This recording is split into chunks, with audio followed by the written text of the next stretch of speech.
नमस्कार मित्रों, मैं एस.वी. भारद्वाज आपका फिर से स्वागत करता हूँ। शनि ढैया ख़त्म। जी हाँ दोस्तों, एक महीना हो चुका है। 29 मार्च को शनि जब से मीन राशि में प्रवेश हुए हैं, भाग्य स्थान में आपके गोचर कर रहे हैं, जैसा कि आप देख रहे हैं 9th हाउस में, तब से शनि का ढैया ख़त्म हो चुका है। तो कुछ इस तरह के हमारे दर्शक हैं, प्रिय दर्शक हैं कर्क राशि वाले, वो पूछते हैं शनि ढैया ख़त्म हुए 1 महीने से कुछ दिन ज़्यादा हो चुके हैं, परंतु आपने जो राजयोग देने की बात कही थी वो तो राजयोग मिल नहीं रहा, स्थिति कोई इम्प्रूव हो नहीं रही। ये परेशानी वहीं की वहीं बनी हुई है, स्थितियाँ नासाज हैं। दोस्तों धैर्य रखिए। शनि ग्रह निश्चित तौर से जब किसी राशि को साढ़े साती या ढैया से मुक्त करते हैं तो उस राशि के लिए सुखद फल देते हैं। मैं अक्सर बताता आया हूँ। क्यों? क्योंकि न्यायाधीश हैं, दंडाधिकारी हैं, कई नामों से शनि जाने जाते हैं। आप कर्मों का फल काट चुके, ढैया में आप भुगत चुके हैं, बुरे समय से आप निजात पा चुके हैं, आपको अपने कर्मों का फल मिल चुका है, किसी को किस हिसाब से, किसी को किस हिसाब से। परंतु शनि, क्योंकि शनि शनि चलने वाले ग्रह हैं,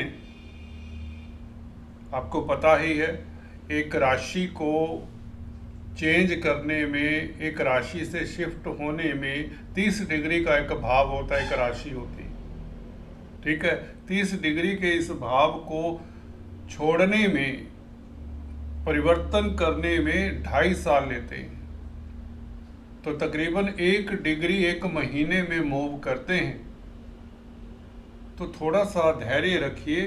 कुछ इस तरह के कमेंट्स व्हाट्सएप आए हैं, तो तभी ये वीडियो में मैं बता रहा हूँ कि शनि जब ढैया से किसी राशि को फ्री करते हैं, साढ़े साती से फ्री करते हैं, तो उसके लिए राजयोग कारक हुआ करते हैं, या यूं कहें उनकी सभी मनोकामनाएं पूर्ण किया करते हैं। परंतु शनि का स्वभाव है, शनि शनि चलते हैं। जैसे ही अपने मूड में आए, मूड में आने का मतलब अच्छी स्थिति में पहुंचे, अच्छी डिग्रीज पर पहुंचे, ठीक है। कई बार होते ग्रह आप देखते हैं डिटेल में, हम तो रिसर्च करते रहते हैं कि फला फला ग्रह किस अवस्था से गोचर कर रहा है। अभी बाल्यावस्था में है, कुमार अवस्था में है, मृत अवस्था में है, युवावस्था में है, कई अवस्थाएं होती हैं। तो डिग्रीज किस हिसाब से हैं, अवस्थाएं उस हिसाब से तय होती हैं, और किस तरह के नक्षत्र में है, ये सभी का प्रभाव, या किस तरह के ग्रहों के साथ युति है।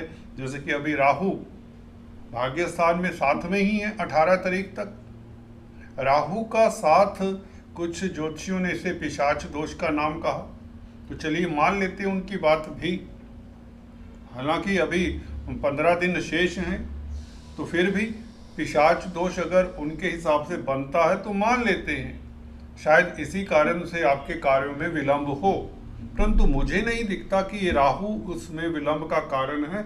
इसमें विलंब का कारण कुछ और हो सकता है। एक तो शनि की डिग्रीज अभी कम है, 1-1.5 डिग्री पर होंगे। चेक कर लीजिए आप सॉफ्टवेयर, जब से यहाँ पर आए हैं मीन राशि में, ठीक है। और गुरु अभी अच्छी अवस्था में है दोस्तों, ये पॉजिटिव साइन है। ये 15 दिन जाते जाते गुरु, मुझे टाइटल तो ये देना चाहिए था, जाते जाते गुरु कोई बड़ा चमत्कार कर सकते हैं। आप ये समझ लीजिए कि टाइटल में नहीं लिखा, पर ये होगा, क्योंकि गुरु अभी 11वें भाव में हैं।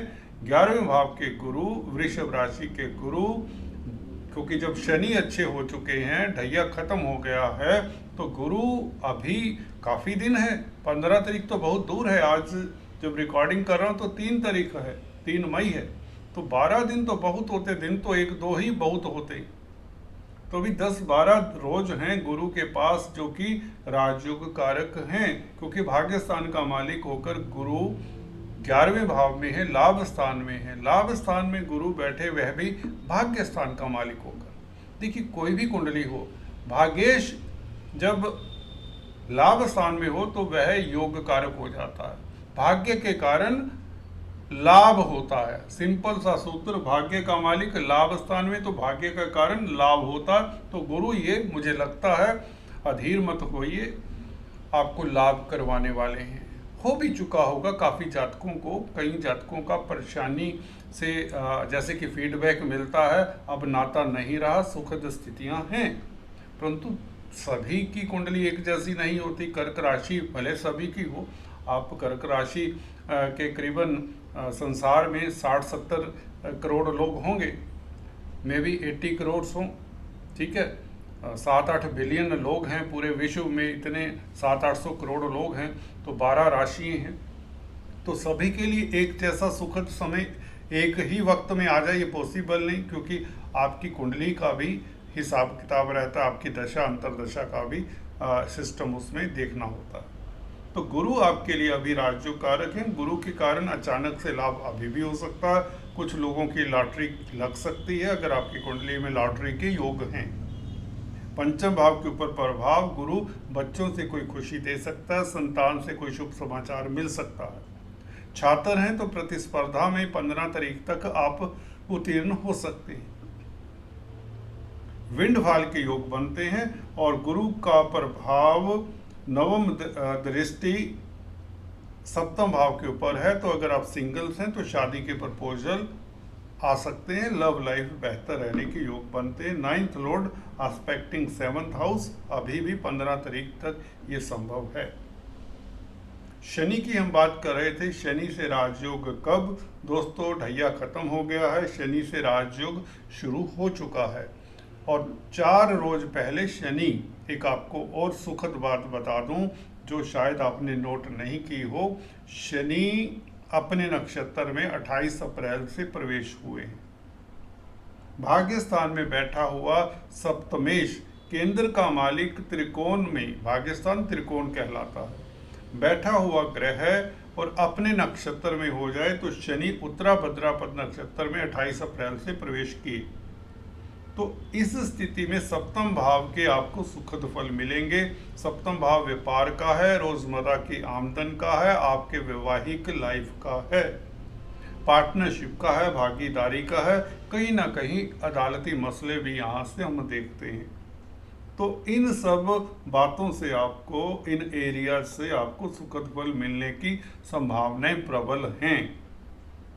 खासकर आपका दाम्पत्य जीवन अच्छा, लव लाइफ बेहतर, रोजमर्रा की आमदन बढ़े, व्यापार में नई अपॉर्चुनिटीज जो अभी तक आपको परेशान किए हुए थे, नौकरी या व्यापार दोनों ही ले लीजिए, क्योंकि सप्तम भाव दशम से दशम है, भावत भावम के हिसाब से सप्तम भाव भी कैरियर के ऊपर नियंत्रण रखता है। तो सप्तमेश का भाग्य स्थान में चले जाना, तो आप कैरियर को लेकर भी तो भाग्यशाली होने वाले हैं।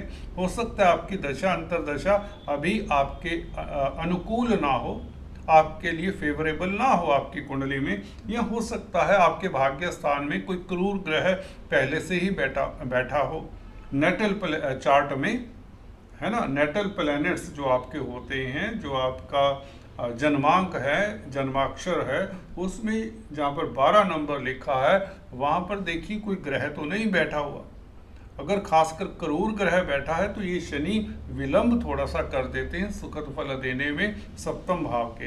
अष्टम भाव के भी फल देंगे यूं तो, परंतु अष्टम भाव के फल नहीं देंगे या नाम मात्र देंगे, वह जाते जाते देंगे। 2.5 वर्ष अभी भाग्य स्थान में रहेंगे, तो भाग्य स्थान में बैठकर 11वें भाव को देखेंगे। 11वां भाव शनि का अपना भाव होता है, शनि 11वें भाव के कारक होते हैं। कालपुरुष कुंडली में कुंभ राशि आती है 11वें भाव में, तो अपने भाव को शनि देखेंगे 2.5 साल तक, जो कि लाभ का भाव है, भाई बंधुओं का भाव है, मित्रों का भाव है, कॉन्टैक्ट सर्कल आपके काम आएगा, मित्र काम आएंगे और लाभ होता रहेगा। शनि तृतीय भाव को भी देखते रहेंगे 2.5 साल भर। तो अब 3rd हाउस तो आपके पराक्रम का है, आपको साहसी बनाता है, आपको दलेर बनाता है, ब्रेव बनाता है, यात्राओं से लाभ होता है। और कम्युनिकेशन का भाव है 3rd हाउस, तो कम्युनिकेशन से शुभ समाचार मिलने के योग। अगर आप जर्नलिस्ट हैं, पत्रकार हैं, तो पत्रकारिता में आपका परचम, जी हाँ, आपका डंका बजेगा।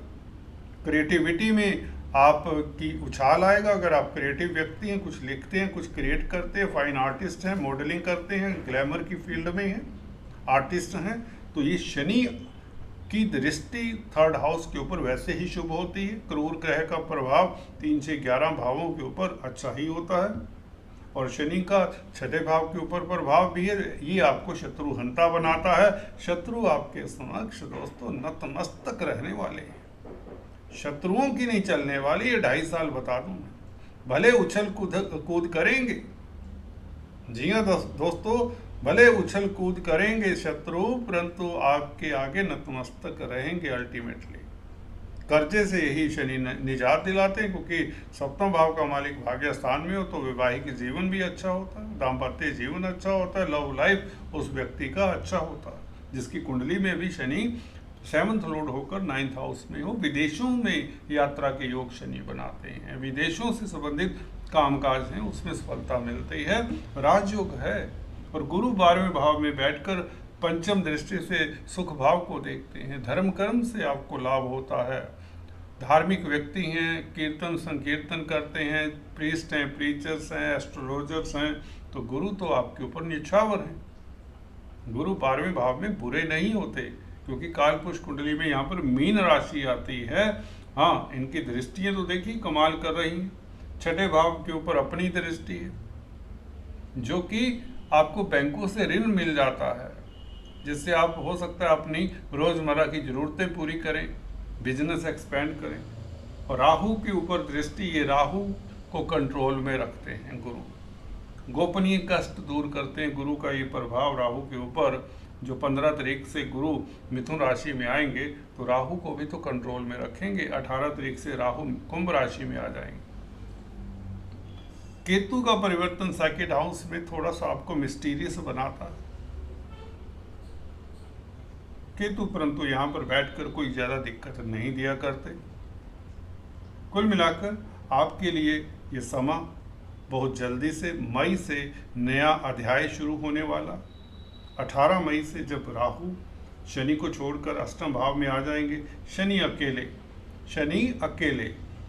केंद्र त्रिकोण राजयोग बनाएंगे।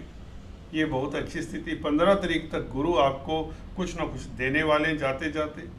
12वें भाव में जैसे ही गुरु चले जाते हैं तो आपके सुखों में वृद्धि करते हैं, आप सुखी रहते हैं, मानसिक सुख देते हैं।